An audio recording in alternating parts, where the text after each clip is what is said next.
Back at sea again. After taking down that fiery squid last time, I didn't get any new harpoons, still rocking these same two. Guess this is as good as it gets. Today, I'm out here to hunt a bird. What kind of bird? This one right here. I spotted it after the squid fight, so let's get straight to it.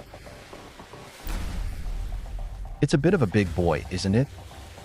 And it just keeps fluttering around. How am I supposed to hit this thing? A moving target? Wait, it's taking 0 damage. You thick-skinned or something. Now it's just hatching an egg right in front of my face. Seriously?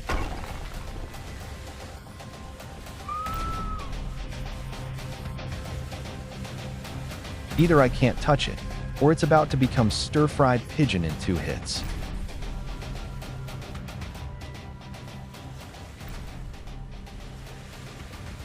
What? It swims too.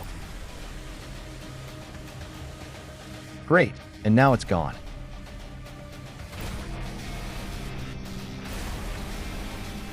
You're getting a little too cocky there, buddy. Time to fix the boat.